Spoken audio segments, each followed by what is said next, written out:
तो बेटा अपन दो केसेस डिस्कस कर चुके हैं ऑलरेडी। थर्ड केस लिखो, right the third case.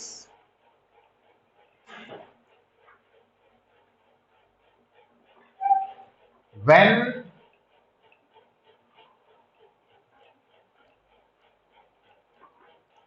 when a charged particle is moving with velocity v making an angle theta with the direction of magnetic field, making an angle theta with direction of magnetic field. देखो पहला case की सी पुत कि आ देखियो कि आ सी थोड़ा magnetic field की direction है ना थोड़े वाल आप मान लेने। तो चार्ज पार्टिकल की velocity along the magnetic field सी, तो पाथ सी स्ट्रेट। ते दूजा केस जिहड़ा डिस्कस कर चुके हैं उहदे विच चार्ज पार्टिकल की वेलोसिटी की सी मैग्नेटिक फील्ड दे परपेंडिकुलर, तो पाथ सी सर्कुलर, वो भी डिस्कस हो गया। पर हुण तीसरा केस की है कि चार्ज पार्टिकल की वेलोसिटी ना तो मैग्नेटिक फील्ड की पूरी तरह अलोंग है ना परपेंडिकुलर है, इनक्लाइंड है। इदा इदा है ना, आ अलोंग है, आ परपेंडिकुलर है, इनक्लाइंड है। इदा इनक्लाइंड है तो एंगल बन रहा है। हुण इस केस को मैं जे डायग्राम च दसां तुहानूं,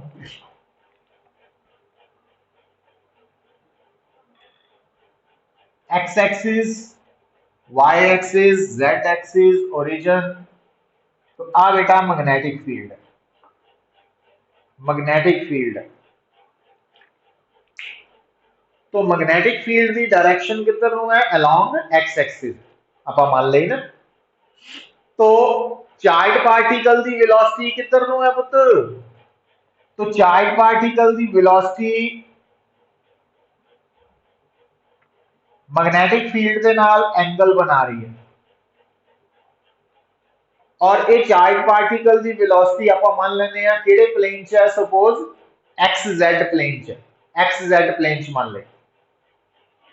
हुण क्योंकि चार्ज पार्टिकल की वेलोसिटी इस केस च ना तो पूरी तरह नाल मैग्नेटिक फील्ड के अलोंग है ना पूरी तरह नाल परपेंडिकुलर है, तो असी इस वेलोसिटी के दो रैक्टेंगुलर कंपोनेंट्स ले सकते हैं।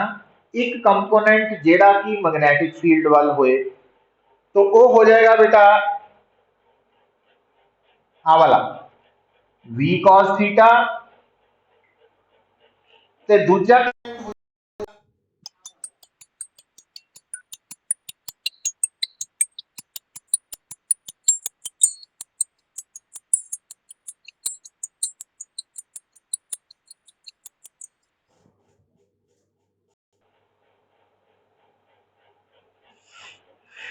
तो देखो बेटा जो मैग्नेटिक फील्ड है ना, क्योंकि वेलोसिटी ओदे नाल कुछ एंगल थीटा बना रही है, तो असी अगर एक वेक्टर दूसरे वेक्टर ना कोई एंगल बनाए तो जिस डायरेक्शन च एंगल बन रहा होता उस तरफ असी कॉस कंपोनेंट लेने और ओदे परपेंडिकुलर साइन कंपोनेंट लेने। तो आ जी पार्टिकल की वेलोसिटी है, क्योंकि ये मैग्नेटिक फील्ड वाली डायरेक्शन नाल एंगल थीटा बना रही है, तो मैग्नेटिक फील्ड के अलोंग उसकी वेलोसिटी का कंपोनेंट की होएगा v cos थीटा। तो ये कंपोनेंट जेड़ा ना v cos थीटा, ये वेलोसिटी का वो कंपोनेंट है जेड़ा मैग्नेटिक फील्ड के अलोंग है, पैरेलल। तो आपां इहनूं इदां v पैरेलल भी लिख सकते हैं सिंबल, और v पैरेलल की वैल्यू v cos थीटा वा। और आ जी वेलोसिटी है ये मैग्नेटिक फील्ड के परपेंडिकुलर कंपोनेंट है, तो आपां इहनूं v, अच्छा हुण देखो दोबारा हुण इस केस च ध्यान नाल गल सुनियो पुत्त, इस केस च तुसीं जिहड़ा हैडिंग लिखिया ਉਹਦੇ ਅਕੋਰਡਿੰਗਲੀ ਜਿਹੜੀ ਵੈਲੋਸਿਟੀ ਹੈ ਨਾ ਚਾਰਜ ਪਾਰਟੀਕਲ ਦੀ, ਉਹ ਪੂਰੀ ਤਰ੍ਹਾਂ ਨਾਲ ਨਾ ਤਾਂ ਮੈਗਨੈਟਿਕ ਫੀਲਡ ਦੇ ਅਲੋਂਗ ਹੈ, ਨਾ ਹੀ ਪੂਰੀ ਤਰ੍ਹਾਂ ਨਾਲ ਪਰਪੈਂਡੀਕੂਲਰ ਹੈ। ਇੱਕ ਤਾਂ ਆਪਾਂ ਇਸ ਨੂੰ ਇਦਾਂ ਸਮਝ ਸਕਦੇ ਹਾਂ, ਦੂਜਾ ਇਦਾਂ ਵੀ ਤਾਂ ਕਹਿ ਹੀ ਸਕਦੇ ਹਾਂ ਕਿ ਜਿਹੜੀ ਇਸ ਕੇਸ ਦੇ ਵਿੱਚ ਪਾਰਟੀਕਲ ਦੀ ਵੈਲੋਸਿਟੀ ਹੈ, ਉਹਦਾ ਕੁਝ ਹਿੱਸਾ ਮੀਨਸ ਕੰਪੋਨੈਂਟ, ਉਹ ਮੈਗਨੈਟਿਕ ਫੀਲਡ ਦੇ ਅਲੋਂਗ ਹੈ ਤੇ ਕੁਝ ਹਿੱਸਾ ਮੈਗਨੈਟਿਕ ਫੀਲਡ ਦੇ ਪਰਪੈਂਡੀਕੂਲਰ ਹੈ, ਕੰਪੋਨੈਂਟ ਵੈਕਟਰ। तो ਆਪਾਂ ਇੱਥੇ ਕੀ ਕੀਤਾ, ਪਾਰਟੀਕਲ ਦੀ ਵੈਲੋਸਿਟੀ ਦੇ ਦੋ ਪਾਰਟਸ ਕਰਤੇ, ਦੋ ਰੈਕਟੈਂਗੂਲਰ ਕੰਪੋਨੈਂਟਸ ਕਰਤੇ, ਇੱਕ along ਦਾ magnetic field v cos theta, ਦੂਜਾ ਪਰਪੈਂਡੀਕੂਲਰ ਟੂ ਦਾ magnetic field v sin theta. ਹੁਣ ਇਹ ਜਿਹੜੇ ਦੋ ਕੰਪੋਨੈਂਟਸ ਹੈ, ਹੁਣ ਇਹਨਾਂ ਬਾਰੇ ਆਪਾਂ ਆਲਰੇਡੀ ਪੜ੍ਹ ਚੁੱਕੇ ਹਾਂ ਕਿ ਜਿਹੜੀ ਵੈਲੋਸਿਟੀ ਮੈਗਨੈਟਿਕ ਫੀਲਡ ਦੇ along ਹੁੰਦੀ ਹੈ ਤਾਂ ਪਾਰਟੀਕਲ ਸਟ੍ਰੇਟ ਪਾਥ ਫਾਲੋ ਕਰਦਾ, यूनिफॉर्म मोशन, ਤੇ ਜਿਹੜੀ ਵੈਲੋਸਿਟੀ ਮੈਗਨੈਟਿਕ ਫੀਲਡ ਦੇ ਪਰਪੈਂਡੀਕੂਲਰ ਹੁੰਦੀ ਹੈ ਉਹਦੇ ਕਰਕੇ ਪਾਰਟੀਕਲ ਸਰਕੂਲਰ ਪਾਥ ਫਾਲੋ ਕਰਦਾ, ਸੈਕੰਡ ਕੇਸ। ਪਰ ਇੱਥੇ ਤਾਂ ਬੇਟਾ ਜਿਹੜਾ ਤੁਹਾਡਾ ਪਾਰਟੀਕਲ ਹੈ ਉਹਦੀ ਵੈਲੋਸਿਟੀ ਦੇ ਦੋ ਕੰਪੋਨੈਂਟਸ ਹੈ, ਇੱਕ along ਦਾ ਮੈਗਨੈਟਿਕ ਫੀਲਡ, ਇੱਕ ਪਰਪੈਂਡੀਕੂਲਰ ਟੂ ਦਾ ਮੈਗਨੈਟਿਕ ਫੀਲਡ। ਇਹਦਾ ਮਤਲਬ ਆਪਾਂ ਇਦਾਂ ਕਹਿ ਸਕਦੇ ਹਾਂ ਕਿ ਜਿਹੜਾ v cos ਥੀਟਾ ਕੰਪੋਨੈਂਟ ਹੈ ਨਾ ਵੈਲੋਸਿਟੀ ਦਾ, ਇਹ ਤਾਂ ਪਾਰਟੀਕਲ ਨੂੰ along ਦਾ ਮੈਗਨੈਟਿਕ ਫੀਲਡ ਸਿੱਧਾ ਚਲਾਏਗਾ, ਤੇ ਜਿਹੜਾ v sin ਥੀਟਾ ਵਾ, ਕਿਉਂਕਿ ਇਹ ਕੰਪੋਨੈਂਟ ਮੈਗਨੈਟਿਕ ਫੀਲਡ ਦੇ ਪਰਪੈਂਡੀਕੂਲਰ ਹੈ, तो ਇਹਦੇ ਕਰਕੇ ਪਾਰਟੀਕਲ ਸਰਕਲ 'ਚ ਘੁੰਮੇਗਾ। ਹੁਣ ਸਰਕਲ 'ਚ ਵੀ ਘੁੰਮਣਾ ਤੇ ਨਾਲ ਸਿੱਧਾ ਵੀ ਜਾਣਾ, ਇਹ ਦੋਨੋਂ ਮੋਸ਼ਨ ਜਦੋਂ ਕੰਬਾਈਨ ਹੋ ਜਾਣਗੇ, ਇਕੱਠੇ ਹੋ ਗਏ ਨਾ, ਇਕੱਠੇ ਹੋ ਜਾਣੇ ਆ, तो ਇਹਦਾ ਮਤਲਬ ਪਾਰਟੀਕਲ ਦਾ ਓਵਰਆਲ ਮੋਸ਼ਨ ਕੀ ਬਣਨਾ, ਸਰਕਲ 'ਚ ਤਾਂ ਘੁੰਮਣਾ ਹੀ ਹੈ ਤੇ ਅੱਗੇ ਨੂੰ ਵੀ ਜਾਣਾ, ਤੇ ਦੋਨਾਂ ਨੂੰ ਇਕੱਠੇ ਕਰਕੇ ਦੇਖੋ ਤਾਂ ਸਰਕਲ 'ਚ ਘੁੰਮਦੇ ਘੁੰਮਦੇ ਅੱਗੇ ਜਾਣਾ, तो सर्कल 'ਚ घूमते घूमते अगे जाना। ये केड़ी शेप होती है, स्प्रिंग वाली shape, helical path, helical path. तो इसका मतलब अगर कोई चार्ज पार्टिकल मैग्नेटिक फील्ड के अंदर मूव करे और उसकी वेलोसिटी मैग्नेटिक फील्ड के परपेंडिकुलर होए तो उन्हें तो सर्कुलर पाथ फॉलो करना, अगर अलोंग द मैग्नेटिक फील्ड होए तो उन्हें स्ट्रेट पाथ फॉलो करना।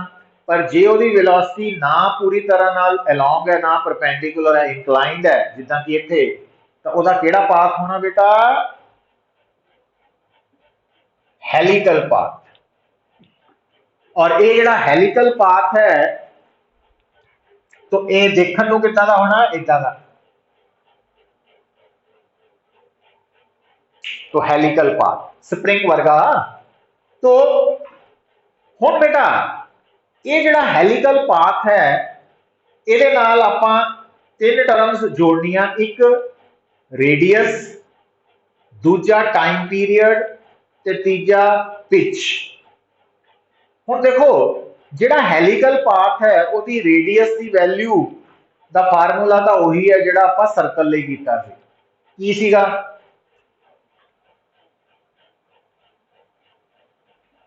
R is equal to mv over qb, है ना, आही सी ना। पर थोड़ा फर्क आ जाना, ध्यान ना देखियो, क्योंकि जदों आपां सर्कल च कीता सी, गल सुनो, तो सर्कल दे विच जिहड़ा रेडियस आया सी qv by mv by qv, तो mv बाय qb दे विच जिहड़ा v सी वो की सी, उस वक्त पूरी दी पूरी टोटल वेलोसिटी ही मैग्नेटिक फील्ड दे परपेंडिकुलर सी, इस करके उत्थे v सी, है ना। पर इत्थे हेलिकल पाथ च पूरी दी पूरी वेलोसिटी मैग्नेटिक फील्ड के परपेंडिकुलर नहीं है, कौन परपेंडिकुलर है, v sin थीटा। सो इसका मतलब इत्थे हेलिकल पाथ दे विच v की जगह की आ जाना, v sin थीटा। मतलब मैग्नेटिक फील्ड का वो कंपोनेंट जिहड़ा मैग्नेटिक फील्ड दे वेलोसिटी का वो कंपोनेंट जिहड़ा मैग्नेटिक फील्ड के परपेंडिकुलर है, वो आना वा। समझ आई गल। अच्छा हुण अगर आपां टाइम पीरियड की गल करिए बेटा, तो टाइम पीरियड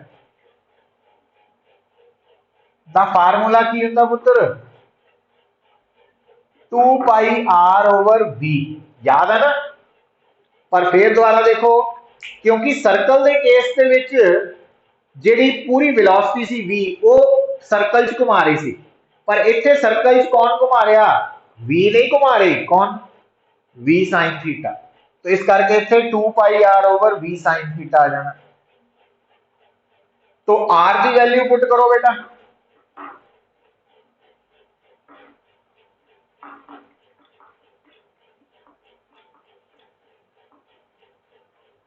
तो टाइम पीरियड आ गया 2 पाई m ओवर, सेम है फार्मूला। और ये भी वही दस रहा कि जो मैग्नेटिक फील्ड है ना उसके अंदर जो भी पार्टिकल ने सर्कुलर या हेलिकल पाथ फॉलो करना, तो टाइम पीरियड कड्ढण का फार्मूला दोनों लिए सेम ही है, 2 पाई m ओवर क्यूवी। अच्छा, हुण मैं तुहानू गल दसी सी पिच, जिहड़ा पिच टर्म है ना पुत्र,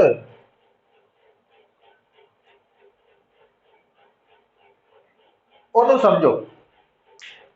एक्चुअली जो सर्कल की गल करते हैं, प्योर सर्कल की, प्योर सर्कल च पार्टिकल इत्थों चल के आफ्टर वन टाइम पीरियड उत्थे ही पहुंच जाता, जिथों चलिया होंदा ना after one time period, one revolution उत्थे ही आ जाता।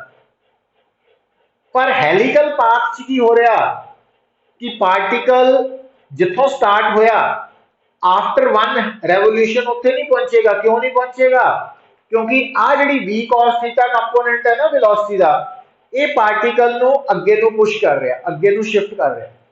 इस करके हेलिकल पाथ दे विच पार्टिकल इथों शुरू होके आफ्टर वन टाइम पीरियड इत्थे पहुंचेगा, मतलब इस जगह तो अगे नू शिफ्ट हो गया इन्हें ड्यूरिंग वन टाइम पीरियड। तो ये जिहड़ी डिस्प्लेसमेंट हुई है ना particle the during one time period along the direction of magnetic field, तो इनू असी कहने हैं pitch of the helical path, pitch of the helical path. तो लिख low pitch of helical path की है displacement of particle during one time period, displacement of particle during one time period along the direction of magnetic field। हुण बेटा ये जिहड़ी displacement हुई है पिच वाली, इनू कितना टाइम टेकन लगा इस डिस्प्लेसमेंट को, वन टाइम पीरियड के बराबर। और ये डिस्प्लेसमेंट क्योंकि along the direction of magnetic field हुई है, तो इस डिस्प्लेसमेंट को करवाने लिए किहड़ी वेलोसिटी जिम्मेवार है, टोटल नहीं, सिर्फ वो वेलोसिटी का कंपोनेंट जिहड़ा along the direction of magnetic field है, मतलब v cos थीटा। तो वैसे तुसी की कहने हैं कि displacement is equal to velocity into time, पर हुण इत्थे जिहड़ी पिच वाली डिस्प्लेसमेंट है इहदे लई जिहड़ा टाइम है वो वन टाइम पीरियड है, ते जिहड़ी वेलोसिटी है वो किहड़ी है, टोटल नहीं है, v cos थीटा वाली वेलोसिटी है जिहड़ी along the direction of magnetic field है। इस करके पिच का फार्मूला की बन जाएगा बेटा v cos theta into t।